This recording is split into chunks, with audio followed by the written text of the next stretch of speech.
កម្ពុជាអំពាវនាវឲ្យថៃឈប់បង្កើតលេសសម្រាប់ការពន្យាពេលដោយចេតនារបស់ខ្លួនហើយវិលត្រឡប់មកដំណើរការខណ្ឌសីមាព្រំដែនឡើងវិញដោយសុឆន្ទៈតាមរយៈការព្រមព្រៀងគ្នារួចហើយរវាងប្រទេសទាំងពីរក្រោមលក្ខខណ្ឌនៃអនុសារណៈនៃការយោគយល់គ្នាឆ្នាំ2000និងសេចក្តីប្រកាសរួមថ្ងៃ27ធ្នូឆ្នាំ2025ការអំពាវនាវនេះធ្វើឡើងតាមរយៈសេចក្តីថ្លែងការណ៍របស់អ្នកនាំពាក្យក្រសួងការបរទេសនៅថ្ងៃ20ខែកក្កដាឆ្នាំ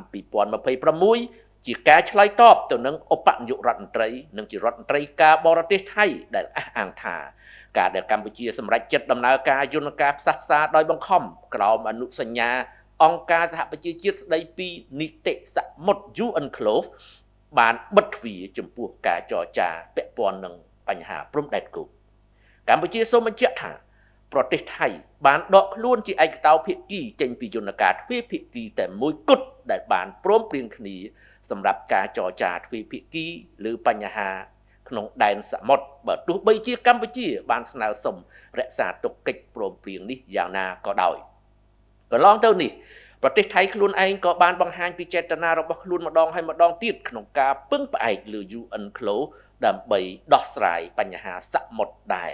ប៉ុន្តែពេលនេះថៃបែរជាតវ៉ាប្រឆាំងនឹងកម្ពុជាដែលបានចាប់ផ្ដើមដំណើរការយន្តការដោះស្រាយវិវាទក្រោម UNCLOS ទៅវិញ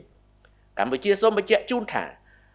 អនុសញ្ញាអង្គការសហប្រជាជាតិស្តីពីនីតិសមុទ្រគឺជាមធ្យោបាយសន្តិវិធីដែលបានព្រមព្រៀងគ្នាសម្រាប់ដោះស្រាយវិវាទលើដែនសមុទ្រហើយការប្រើប្រាស់យន្តការនេះគួរតែត្រូវចាត់ទុកថាជាការធានានៅទំនុកចិត្តជាងការបង្កការព្រួយបារម្ភដល់ប្រទេសជិតខាងណាមួយពីព្រោះនេះគឺជាការបដិញ្ញាចិត្តពិតប្រាកដចំពោះគោលការណ៍ច្បាប់អន្តរជាតិរីឯការកំណត់ខណ្ឌសីមាព្រំដែនគោកតាមរយៈគណៈកម្មការ JBC ត្រូវបានប្រទេសទាំងពីរព្រមព្រៀងគ្នារួចហើយតាមអនុសារណៈនៃការយោគយល់គ្នាចុះថ្ងៃ14ខែមិថុនាឆ្នាំ2000នឹងបានបញ្ជាក់ជាថ្មីឡើងវិញក្នុងសេចក្តីប្រកាសរួមថ្ងៃ27ខែធ្នូឆ្នាំ2025សូមបញ្ជាក់ជូនដែរថាសភានៃប្រទេសនិយាយភាសាបារាំង APS បានអនុម័តសេចក្តីសម្រេចមួយកាលពីថ្ងៃទី11ខែកក្កដាឆ្នាំ2026ដោយបានបញ្ជាក់នូវការគាំទ្រអធិបតេយ្យនិងបូរណភាពទឹកដីកម្ពុជានិងបង្ហាញការគាំទ្រដល់ដំណើរការខណ្ឌសីមាព្រំដែនដោយគណៈកម្មការចម្រុះខណ្ឌសីមាព្រំដែនជាបន្តទៀតហើយបានអំពាវនាវឲ្យមានការបន្ធូរបន្ថយភាពតានតឹងសហគមន៍អន្តរជាតិរំពឹងថាប្រទេសថៃនឹងគោរពសាលក្រមឆ្នាំ1962និងឆ្នាំ2013របស់តុលាការយុត្តិធម៌អន្តរជាតិ ICJ ស្តីពីប្រាសាទព្រះវិហារនិងការកំណត់ព្រំដែនគោកស្របតាមអនុសញ្ញាឆ្នាំ1904និងសន្ធិសញ្ញា1907ដែលភាគីទាំងពីរបានបញ្ជាក់ការទទួលស្គាល់តាមរយៈអនុសារណៈយោគយល់គ្នាឆ្នាំ